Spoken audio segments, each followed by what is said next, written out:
Hello friends, कैसे हो आप सभी। स्वागत है आप सभी का आपके अपने YouTube channel skill educational tips पे। डियर फ्रेंड्स, एक्सरसाइज 5.6 हमारी हो चुकी है कंप्लीट। अगर आपने उसको नहीं देखा है तो आप उसको देख लीजिएगा। उसके सभी लेक्चर्स जो हैं वो आप इस वीडियो के आई बटन से देख सकते हो। इस वीडियो में उसके आई बटन दे दिए जाएंगे, आप वहाँ से जाके उसको कम्प्लीटली देख सकते हो। अब एक्सरसाइज जो हमारा 5.7 है उसको सॉल्व करने से पहले आपको समझना होगा द्वितीय कोटि का अवकलज that is second order derivatives क्या होता है और सेकंड ऑर्डर डेरिवेटिव हम कैसे सॉल्व करते हैं, कैसे हम इसको ज्ञात करते हैं। क्लियर है? तो आप लोग नोटबुक और पेन लेकर बैठ जाइएगा। स्टेप बाय स्टेप हर एक पॉइंट को नोट करते चलना है, हर एक चीज को क्लियर करते चलना है। अगर आपने अभी तक हमारे चैनल को सब्सक्राइब नहीं किया है तो हमारे चैनल को सब्सक्राइब कर दीजिएगा और वीडियो को लाइक जरूर करिएगा और अच्छा लगता है तो ज़्यादा से ज़्यादा शेयर भी करिएगा, जिससे कि बाकी स्टूडेंट्स को भी इस वीडियो की मदद से हेल्प मिल सके। और नोटिफिकेशन बेल को भी प्रेस कर लीजिए, जिससे हमारे आने वाले सभी वीडियोस का नोटिफिकेशन आपको टाइम टू टाइम मिलता रहे। तो चलिए शुरू कर लेते हैं आज के इस वीडियो को। वीडियो जो है ज़्यादा लंबा नहीं हो, केवल 10 मिनट के आसपास का वीडियो होने वाला है और इस 10 मिनट में आपको क्लियर हो जाएगी सेकेंड ऑर्डर डेरिवेटिव हम कैसे ज्ञात करते हैं। ठीक है, अब आपने जो हमारा अवकलन होता है प्रथम कोटि का अवकलज, जिसको हम dy/dx बोलते हैं, अवकलज कहिए फिर अवकलन कहिए। अब उसके लिए हम क्या करते हैं, उसके लिए देखिए हम सबसे पहले मान लेते हैं, ठीक है ना, माना y = fx हम लेके चलते हैं। क्लियर है? इसको आप इक्वेशन नंबर फर्स्ट कह लीजिए। y = fx का मतलब है हमारे पास y का कोई फंक्शन होगा जो x की फॉर्म में होगा। अब x की फॉर्म में अगर हमारा कोई फंक्शन होता है तो हम dy/dx ज्ञात करते हैं। ठीक है, हम क्या ज्ञात करते हैं, हम ज्ञात करते हैं dy/dx। दैट इज समीकरण एक का x के सापेक्ष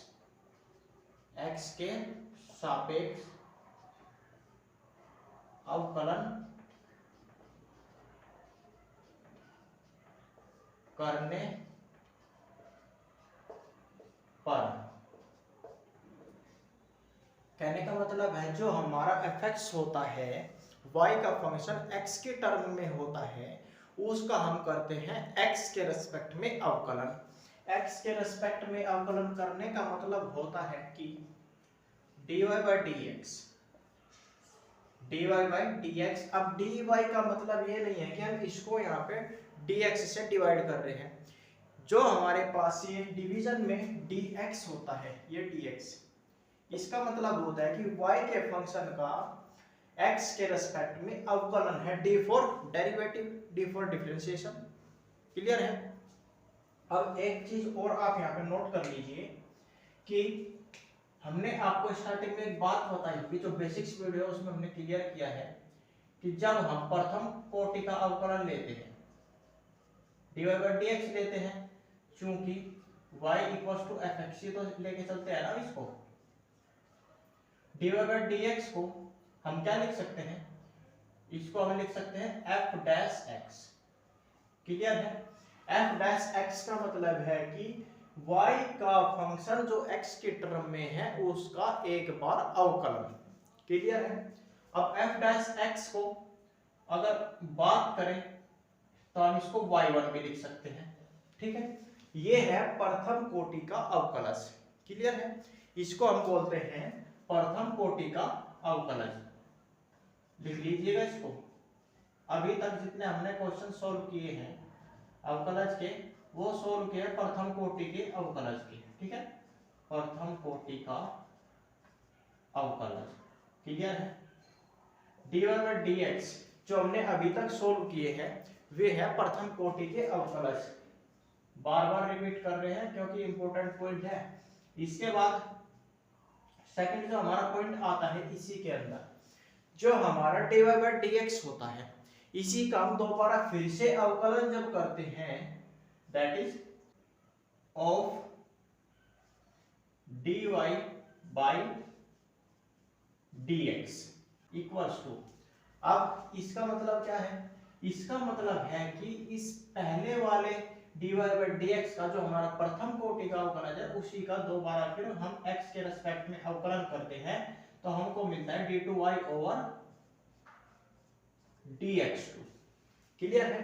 अब देखिए इसको लिखने का क्या तरीका है, इसी को अगर हम लिखे इसकी फॉर्म में, ठीक है, वहां पे क्या है f डैश x इसलिए क्योंकि हमने एक बार y के फंक्शन का x के रेस्पेक्ट में अवकलन किया है।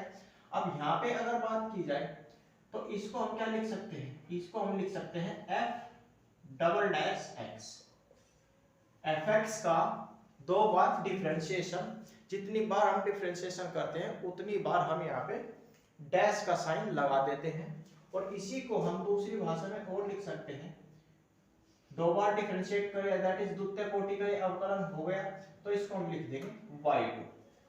क्लियर है, y2 भी हम इसको लिख सकते हैं, जितना यहाँ पे पावर होता है उतनी ही कोटि का ये अवकलज कहलाता है। क्लियर है। अब आज का जो पॉइंट है वो इसी को लेकर है कि द्वितीय कोटि का अवकलज क्या होता है। क्लियर है। अब देखिए समीकरण 1 का x के सापेक्ष अवकलन करने पर तो करिए इसका अवकलन इक्वल्स टू d अपॉन में dx, y इक्वल्स टू क्या है, y इक्वल्स टू है f ऑफ x। क्लियर है। ये हो गया समीकरण 1 का x के रेस्पेक्ट में अवकलन। क्लियर है, यहां तक की तो आपको बात समझ आ गई है। अब इसको आप क्या कह सकते हो, देखिए इसको आप लिख सकते हो f डैश x भी आप इसको लिख सकते हो, इसको आप y1 भी लिख सकते हो। अब इसी के साथ में अगर बात करें एक पॉइंट और इसको आप देखिए, इसको आप डेरिवेटिव ऑफ y भी लिख सकते हो, 1 2 3 4। क्लियर है। या फिर इस फर्स्ट को छोड़िए dy by dx को, इस dy by dx को हम तीन तरीके से और भी डिनोट कर सकते हैं। क्लियर है। अब जिस तरीके से हमने यहाँ पे इसको डिनोट किया है इसको भी तो डिनोट कर सकते हो। ये कितनी बार अवकलन है, द्वितीय कोटि का अवकलज है तो यहाँ पे हो जाएगा d2 ओवर 1। ठीक है, that is second order derivative, इसको हम बोलते हैं। अब इसी की अगर बात करें तो इसको हम बोल सकते हैं डेरिवेटिव ऑफ y। y क्या है, y है ये y इक्वल्स टू x की टर्म में हमारा फंक्शन है। क्लियर है। अब जो हमारे पास ये डिफरेंशिएट होके आई है इसको हम कह सकते हैं कैपिटल इक्वेशन a। ठीक है, और जो हमारा dy by dx है अभी चला हुआ है। अब यहाँ पे हम फिर से अवकलन करेंगे पुनः x के सापेक्ष समीकरण कैपिटल A का अवकलन करने पर। ठीक है, करिए अवकलन तो ये हो जाएगा d upon dx of dy by dx, क्योंकि इक्वेशन नंबर ए तो हमारा यही है ना, इक्वल्स टू ये हो जाता है d2y ओवर dx2। क्लियर है। अब देखिए d2y ओवर dx2 इसको हम किस प्रकार से लिख सकते हैं, इसको लिख सकते हैं, यहाँ पे जब हमने एक बार अवकलन किया तो एक बार डैश लगा, यहाँ पे दो बार अवकलन किया है तो इसका मतलब है कि ये जो अवकलन है द्वितीय कोटि का अवकलज है। और इसी को हम एक रूप में और लिख सकते हैं y2, और इसी को हम लिख सकते हैं d square of y, that is second कोटि का अवकलज, सेकंड ऑर्डर डेरिवेटिव हम इसको बोल सकते हैं। क्लियर है, इसको भी आप लिख लीजिए सेकंड कोटि का अवकलज, यहाँ पे लिखा गया है। क्लियर है। तो आपको इस तरीके से क्वेश्चंस बनाने होंगे और इस तरीके से ये प्रारूप इनका चलेगा। क्लियर है, तो आप इसको नोट करिए है, फिर आपको समझाते हैं एक एग्जाम्पल के थ्रू। एग्जाम्पल आपके सामने y equals to x³ plus 10x। Clear है, y इक्वल्स टू ये है हमारा fx, समीकरण नंबर 1 हमने इसको लिख दिया है। क्लियर है। अब देखिए इस समीकरण 1 का हम करेंगे x के रेस्पेक्ट में अवकलन, तो ये हो जाएगा dy by dx equals to, इसको हम लिख सकते हैं y1 भी, और इसको हम लिख सकते हैं derivative of y equals to हो जाएगा x की क्यूब का अवकलन हो जाएगा 3x² प्लस tan x का अवकलन होता है sec² x। क्लियर है? इसको आप इक्वेशन 2 कह लीजिए, क्योंकि d/dx ऑफ x की पावर n इक्वल्स टू चलता है n इंटू x की पावर n-1, और d/dx tan x जो हमारे पास है इसका अवकलन होता है sec² x। क्लियर है? देखो समीकरण 2 का x के सापेक्ष अवकलन